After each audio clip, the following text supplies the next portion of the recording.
तंत्राची वेधवाणी, कृषी तंत्राची ही मंत्रवाणी.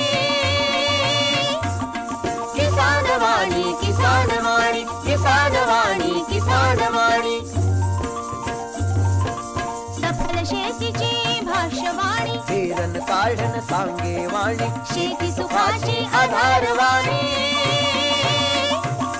किसान वाणी, किसान वाणी, किसान वाणी, किसान वाणी, किसान वाणी, किसान वाणी, किसान वाणी, किसान वाणी, किसान वाणी, किसान वाणी, किसान वाणी, किसान वाणी, किसान वाणी, किसान वाणी, किसान वाणी, किसान वाणी, किसान वाणी, किसान वाणी.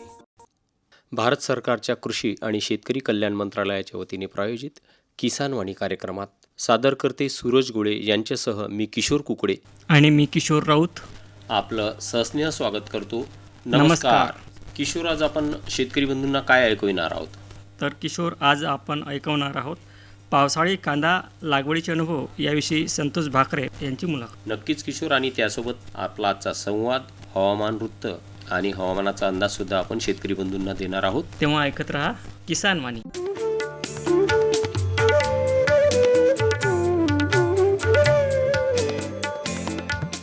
किशोर, सुरुवातीलाच आपण शेतकरी बंधूंना हवामानाचा अंदाज दिला पाहिजे. नक्कीच किशोर. तर शेतकरी बंधूंनो, जाणून घेऊया ग्रामीण कृषी मौसम सेवा डॉक्टर पंजाबराव देशमुख कृषी विद्यापीठ अकोला आणि भारत मौसम विभाग यांच्याकडून प्राप्त उद्याचा हवामानाचा अंदाज.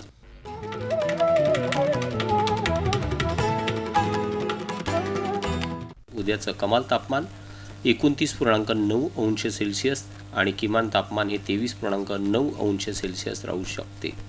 सकाळची सापेक्ष आर्द्रता 89% तर दुपारची सापेक्ष आर्द्रता ही 64% राहू शकते. हवेचा ताशी वेग हा ताशी 16 किलोमीटर राहील. आकाश ढगाळ राहील. हवामानाच्या अंदाजानुसार 15 आणि 16 ऑगस्टला 1 ते 2 ठिकाणी विजांच्या कडकडाटासह मेघगर्जना आणि वादळी सोसाट्याच्या वाऱ्याची शक्यता आहे. आताच आपण ग्रामीण कृषी मौसम सेवा डॉक्टर पंजाबराव देशमुख कृषी विद्यापीठ अकोला आणि भारत मौसम विभाग यांच्याकडून प्राप्त उद्याचा हवामानाचा अंदाज जाणून घेतलात.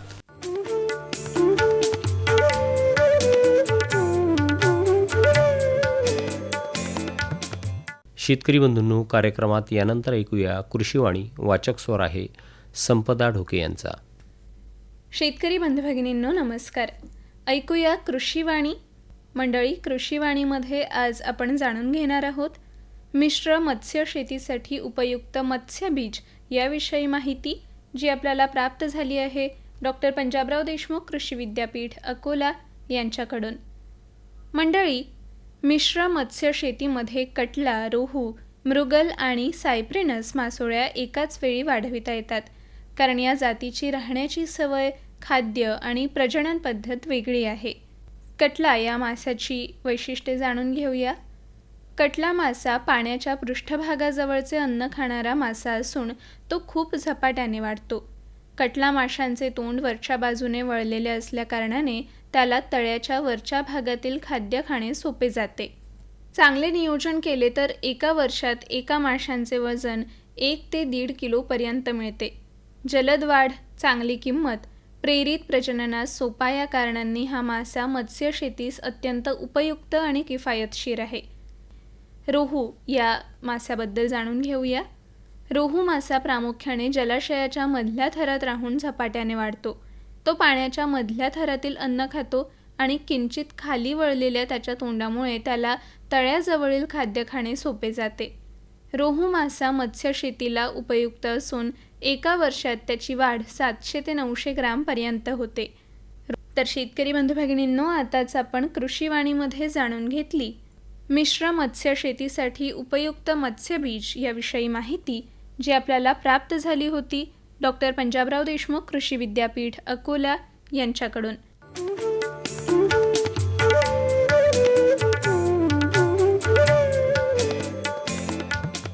किशोर, मला वाटतं आता आपण आपल्या मुख्य कार्यक्रमाकडे वळायला पाहिजे. नक्कीच. तर शेतकरी बंधूंनो, ऐकूया पावसाळी कांदा लागवडीचे अनुभव याविषयी संतोष भाकरे, मुक्काम पोस्ट गायगाव, तालुका बाळापूर, जिल्हा अकोला यांची किशोर कुकडे यांनी घेतलेली मुलाखत. शेतकरी बंधूंनो, किसान वाणी कार्यक्रमामध्ये आपण जे शेतकरी खूप चांगल्या पद्धतीनं शेती करतात आणि ज्यांचे अनुभव घेऊन आपण सुद्धा आपल्या शेतीमध्ये काही वेगळे प्रयोग करू शकतो, अशा शेतकऱ्यांच्या मुलाखती आपण प्रसारित करीत असतो. याच पद्धतीनं पावसाळी कांदा लागवड करणारे शेतकरी संतोष भाकरे, मुक्काम पोस्ट गायगाव, तालुका बाळापूर, जिल्हा अकोला हे आज आपल्या सोबत आहेत. तर त्यांचे पावसाळी कांदा लागवडीचे अनुभव त्यांच्याकडून आपण जाणून घेणार आहोत. नमस्कार संतोष भाऊ. नमस्कार साहेब. संतोष भाऊ, तुमच्याकडे किती शेती आहे आणि ती कोणत्या प्रकारची आहे? बागायती आहे, कोरडवाहू आहे, कसे शेतीचा प्रकार कसा आहे तो? माझ्याजवळ सध्या सर 7.5 एकर शेती आहे स्वतःची. बरं. ठोक्याची थोडी 30-40 एकर आहे हं, हं, हं. आणि बागायतीच.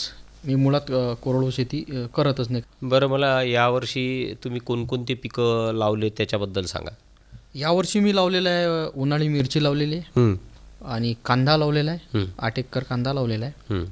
आणि याचा खूप खर्च लागतो. तर त्यासाठी मग झेंडू पेरलेला आहे की आपल्याला मदत काहीतरी आपल्याला हातभार हो पाहिजे म्हणून कारण जवळचा खूप पैसा निघून जातो. त्यामुळे शेतातच जर आपण काही पेरलं एखादं म्हणजे दररोज पैसा देणारं पीक तर आपल्याला एवढा ताण येत नाही. त्याच्यामुळे हे वेगवेगळे पिकं हो. म्हणजे आपल्याजवळ पैसा खेळता राहायला पाहिजे या दृष्टीनं. आता जो मुख्य करून पावसाळी कांदा जो तुम्ही लावला, हो. तर या कांद्याची जी पेरणी आहे कोणत्या पद्धतीने, रोप टाकलं की कसं केलं? नाही, मी सरळ शेतामध्ये बी फेकलो होतं. फेक पद्धतीने फेक आता जे- पद्धत, हो. मी आधीही म्हणजे 2 वर्ष आधी मी सतत कांदा पेरायचो. म्हणजे मध्यंतरी मागच्या वर्षी पपई लावलेली होती, यावर्षी आहे, पण मागच्या वर्षी पपई खूप झाली होती 20 एकर, त्यामुळे कांदा थोडं पेरला नाही मी. तर मागच्या वर्षी मी एक प्लॉट घेतला कांद्याचा, सीड प्लॉट, त्याचंच बी धरून घेतलं. हा, म्हणजे साधारणतः 8 एकरामध्ये 30 किलो बी टाकलं मी यावर्षी. हो. आणि 30 किलो मी म्हणजे बी तुमचं घरचंच घरचंच होतं. होतं. बरोबर. मग आता हे जे बी फेकलं त्यावेळेस त्याला बीज प्रक्रिया वगैरे काही केली काय? हो, तेव्हा केली होती, परंतु हिंगाचीच केली होती. हिंग लावला हो, होता. हो. त्याचा काय फायदा होते आपल्याला? तर आता हे आपण रेडोमिल गोल्ड किंवा हे सर्व वापरतात लोक, बुरशीनाशक, कांद्याला बुरशी लागू नये, तर हिंग तेच काम करते. बरं. तर त्यामुळे ते हिंगचं सरळ बीज प्रक्रिया केली आणि हो. फेक पद्धतीनं तुम्ही ते बियाणं फेकलं. आता हे जे कांदा पीक आहे तर बहुतेक शेतकरी रोप त्याचं करतात गादी वाफ्यावर अगोदर, नंतर मग रोपाची लागवड करतात. त्याच्यात काय फरक पडते? नाही, त्यामध्ये खर्च खूप वाढून जातो. समजा जर आपल्याला एकूण खर्च खूप वाढला आणि उत्पादन, ते तालमेल बसला पाहिजे दोघांचाही. बरोबर आहे. खर्च आणि उत्पादन, म्हणजे त्याला मजुरी जास्त लागते.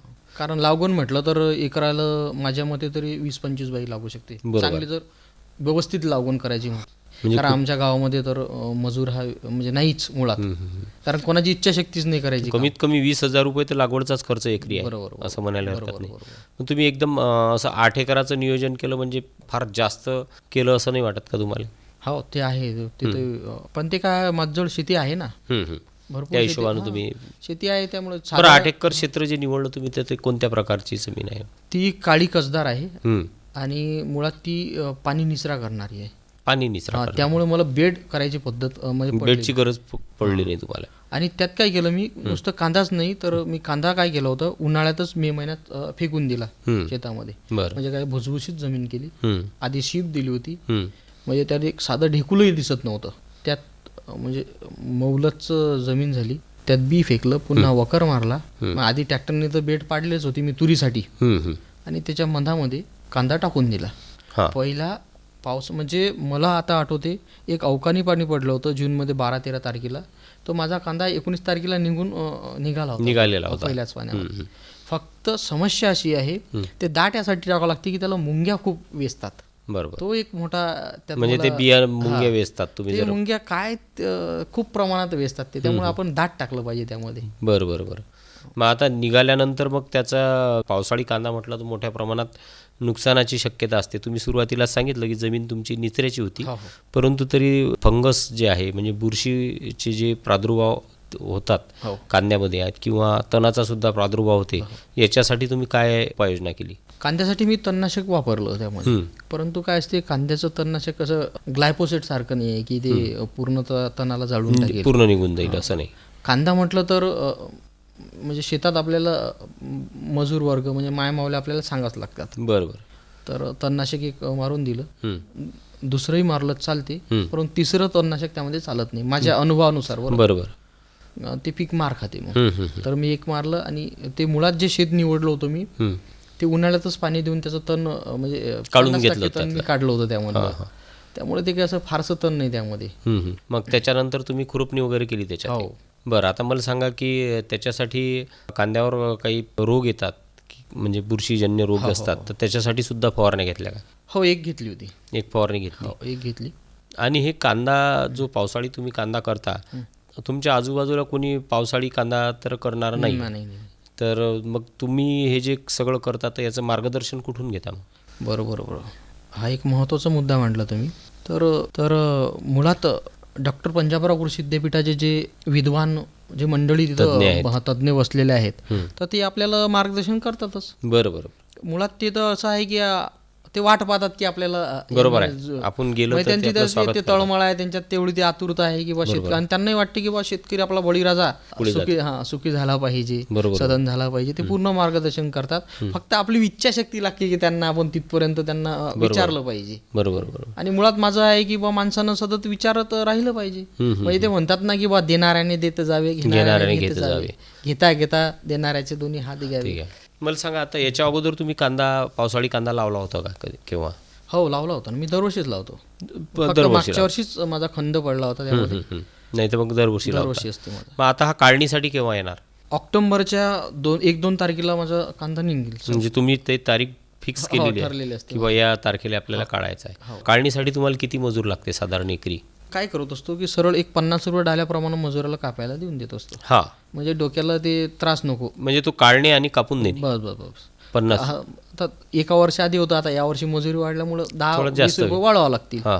पण त्याच्या बोलेकडे काही नाही, कारण त्यातही 700-800 रुपये रोज पडते त्यांना. बरोबर. म्हणजे त्याला चांगली मजुरी पडते. आणि मला एक सांगा की आता हा जो कांदा तुम्ही काढणी करत असाल तर साधारण तुम्हाला याचं उत्पादन किती येईल? आता यावर्षी तर मी धरलेलं आहे, मला एकरी म्हणजे 100 क्विंटल तर व्हायला पाहिजे. एकरी 100 क्विंटल. कारण काय झालं, दरवर्षी पावसाळा जास्त असल्यामुळे बुरशीचा प्रमाण जास्त असते. बरोबर. आता यावर्षी पावसाळा कमी असल्यामुळे बुरशी नाहीच त्यामध्ये. एकदम पाहिजे तसं वातावरण आहे. खूप यावर्षी तर मला असं वाटतं की सध्या काय परिस्थिती आहे तुमच्या कांद्याची? खूप चांगली. म्हणजे सध्याच तो एकदम म्हणजे हितीच्या वर गेलेला आहे आणि गाठ धरली त्यानं. गाठ धरली.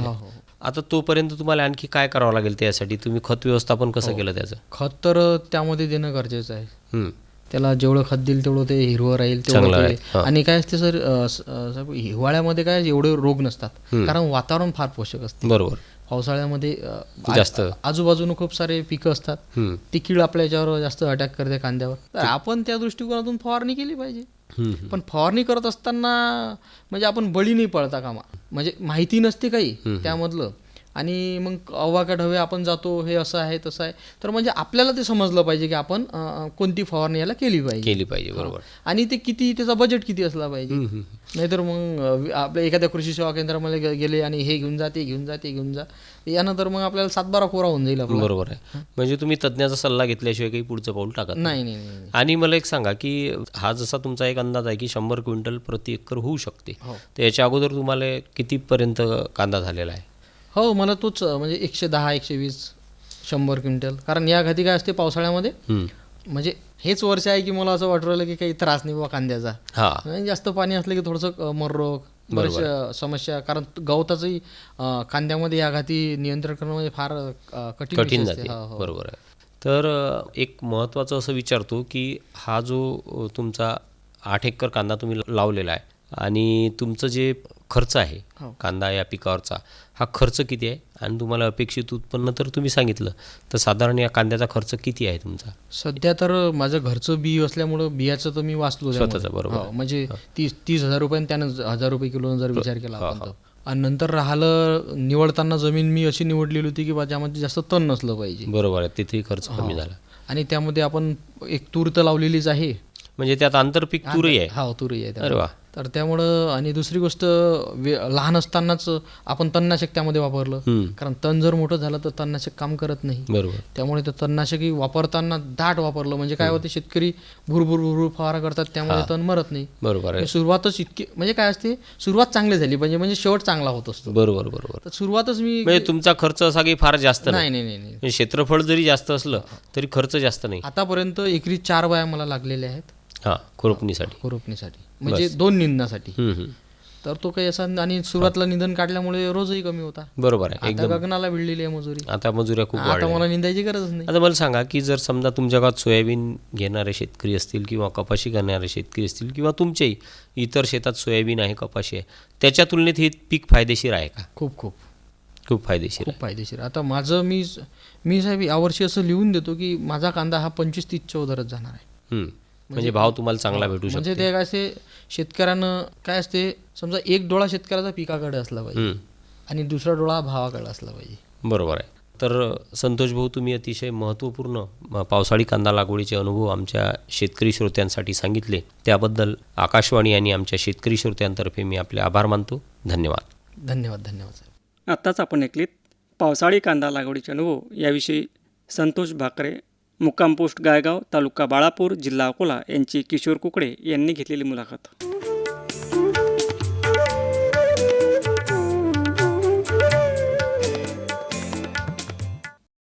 चला तर शेतकरी बंधूंनो, ऐकूया आजचा संवादाचा विषय आहे पिकातील आंतरमशागत. यामध्ये सहभागी आहेत किशोर राऊत आणि किशोर कुकडे.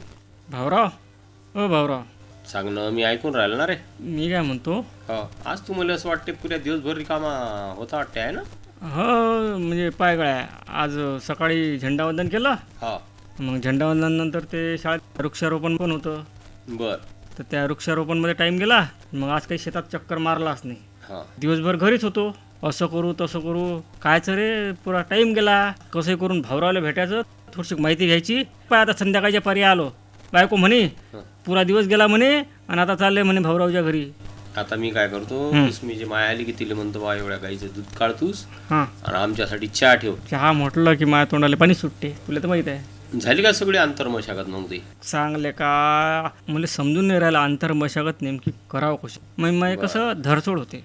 मी काय म्हणून राहिलो तुले की आंतरमशागत म्हणजे काय, तर पीक पेरणीपासून जे आपलं पीक उगवल्यापासून जे कामं सुरू होतात त्या पिकांमध्ये जे आपण काम करतो, आता त्यामध्ये नांग्या भरणे म्हणजे तुमचे अत्रे तोडे भरणे जे आहे, तर त्याला आपण आंतरमशागत म्हणू शकतो. त्याच्यानंतर जे आपण विरळणी करतो पिकाची, त्याच्यानंतर खुरपणी करतो, खुरपण्या करतो, तणनाशकाचा वापर करतो, त्याची भर घालतो, त्याची खांदणी करतो, आच्छादनाचा वापर करतो, कीड रोगाचं व्यवस्थापन करतो, पाण्याचं व्यवस्थापन करतो. या सगळ्या गोष्टींच्या कामाले जे आपण त्याच्यात करतो त्याला सगळ्याले आंतरमशागत असं म्हणतात. एखाद्या पिकाची आपण काळजी घेतो. जसं तू आज सकाळी सांगितलं की आज आपला स्वातंत्र्य दिन आहे, त्याच्या निमित्त तू झेंडावंदनासाठी गेला.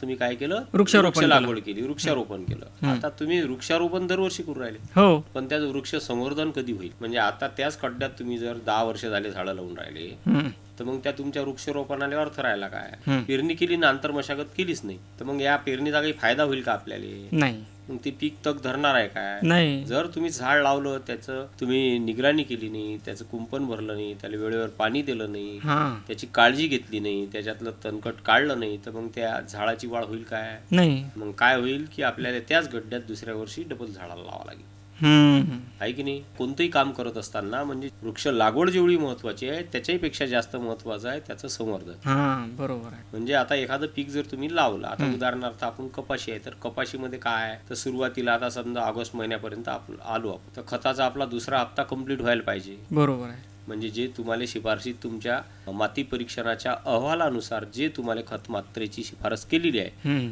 तर त्याच्यानुसार तुमचं खत देणं झालं पाहिजे. दुसरी गोष्ट, यावर्षी काय झालं की पावसानं जसा पाहिजे तसा पाऊस येऊन राहिला, म्हणजे पाऊस येते आणि उघडीप देते. आता बऱ्यापैकी म्हणजे खूप दिवसाची उघडीप आहे, तर सगळे आपले आंतरमशागत, जसं कपाशीमधलं तुमचं डवरणी आहे, त्याच्यानंतर निंदन आहे, तर हे सगळे कामं आता व्हायला पाहिजे होते. कपाशीच्या बियाण्याला जे काही औषध लावलेलं असतं तर त्याचा आतापर्यंत प्रभाव चालते. त्याच्यामुळे आता काय होते की कपाशी हे जवळजवळ 1.5 महिन्याच्या वर गेलेली आहे, त्याच्यामुळे आता त्याच्यात किडींचा प्रादुर्भाव व्हायला सुरुवात होते. मग किडींचं निरीक्षण करून तज्ज्ञांच्या सल्ल्यानुसार मग त्याच्यात आपण पहिली फवारणी घ्यायला पाहिजे.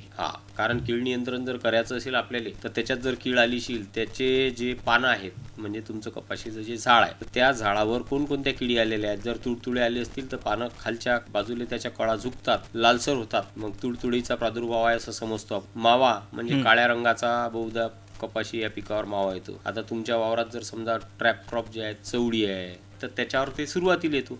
सुरुवातीला त्याच्यावर आला ओळखून घ्यायचं की हे आता कीड आपल्या शेतात येणार आहे. मग त्याच्यानुसार आपण फवारणीचं नियोजन केलं पाहिजे. म्हणजे हे आंतरमशागतीतल्या अतिशय महत्वाच्या गोष्टी आहेत. रोपांची संख्या योग्य प्रमाणात ठेवणं आवश्यक आहे.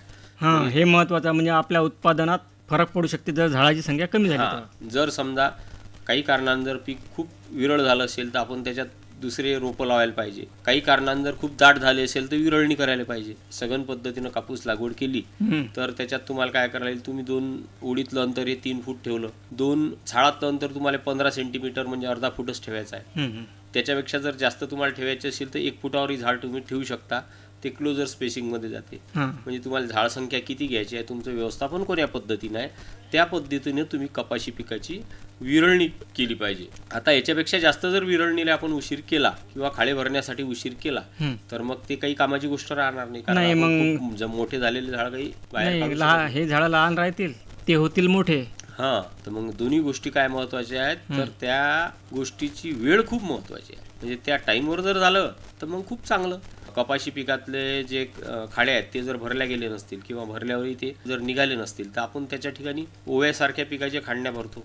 म्हणजे जिथं खाड्या आहेत तिथं आपण ओवा लावू शकतो. खूप मोठा गॅप ज्या ठिकाणी आहे त्या ठिकाणी जागा खाली गेल्यापेक्षा आपण तिथं लावू शकतो. आता खताचे राहिलेले हप्ते जर आपल्याला द्यायचे असले की आपल्या मोबाईलवर आपल्याला पावसाचा अंदाज बऱ्यापैकी समजतो, रेडिओवरही आपण ऐकतो, तर त्यानुसार आता 1-2 दिवसात पाऊस येईल याच्या अगोदर तुम्ही जर खत व्यवस्थापन केलं तर ते खूप फायद्याचं ठरू शकते कोरडू क्षेत्रामध्ये. ते याच्यासाठी की आता काय होणार की तुम्ही खत देताना हे टिपणीच्या साहाय्यानं पिरून द्यायचं. म्हणजे काय जाईल, ते मातीच्या 3 बोटं खाली जाईल. म्हणजे मुळांच्या जवळपास जाईल. अगदी हलक्या स्वरूपाचा जरी पाऊस आला ते आपल्या पिकाला भेटून जाईल. यातही तुम्ही जर नत्र म्हणजे युरियाचा जर वापर करत असाल, म्हणजे जो युरिया तुम्ही टाकतात तो 3 दिवसापर्यंतच तुमच्या शेतामध्ये राहते. नाहीतर मग ते काय होते, तो हवेत मोठ्या प्रमाणात मुक्त होऊन जाते. तर त्याच्यासाठी युरियाचा तुम्ही अगदी म्हणजे आता पाऊस 100% येण्याची शक्यता आहे, अशा परिस्थितीमध्येच तुम्ही वापर करा. म्हणजे तुम्ही सहज वर जरी फेकला तरी युरिया मुळापर्यंत पोहोचते. बाकी खतं हे पेरून देणं अत्यंत आवश्यक आहे. बाकीचे पेरून द्यायचे आणि युरिया वरून आपण द्यायचा. म्हणजे याच्यामुळे काय होईल, तर आपल्या खताईचा जो आहे तो पुरेपूर वापर होईल. वहिनी येतील, काही कामात असतील बा, काय कुठं बसले असतील किंवा काही महत्वाचं काम असेल तर मी म्हणतो तूच ठेव ना, तर हातचा तर मस्त जोरदार बनते बा. अरे महाभोवती काय अंतर बा, ते पहिलेच तर गॅस सरेला घरचा. आता ते येईल, चूल पेटवते आणि मग ठेवते तुले. आता मला कुठे दूध ठेवले आणि कुठे चहाचा डबा असं, म्हणजे काय चूल पेटवणं जीवावर आलं आहे की नाही. आताच आपण पिकातील आंतरमशागत याविषयी संवाद ऐकलात. यामध्ये सहभागी होते किशोर राऊत आणि किशोर कुकडे.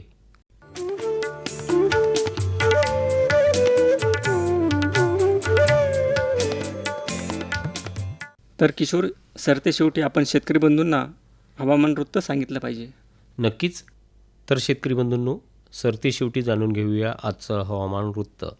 आजचं कमाल तापमान 29 अंश सेल्सिअस, किमान तापमान 24.3 अंश सेल्सिअस, प्रखर सूर्यप्रकाश 0 तास, हवेचा ताशी वेग 8.7 किलोमीटर, सकाळची आर्द्रता 85% तर दुपारची आर्द्रता 69%, बाष्पीभवनाचा वेग होता 4.8 मिलीमीटर. कालचा पाऊस 0 मिलीमीटर आणि आजपर्यंतचा एकूण पाऊस हा 368.3 मिलीमीटर एवढा नोंदवला गेला. आत्ताच आपण हवामानशास्त्र विभाग डॉक्टर पंजाबराव देशमुख कृषी विद्यापीठ अकोला यांच्याकडून प्राप्त हवामान वृत्त जाणून घेतलं.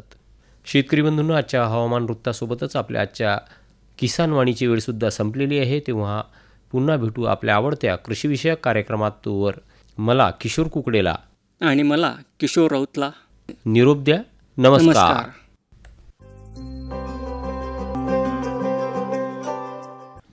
आजच्या किसानवाणी कार्यक्रमाचे सादरकर्ते होते सूरज गोळे. आताच आपण भारत सरकारच्या कृषी आणि शेतकरी कल्याण मंत्रालयाच्या वतीने प्रायोजित किसानवाणी कार्यक्रम ऐकलात.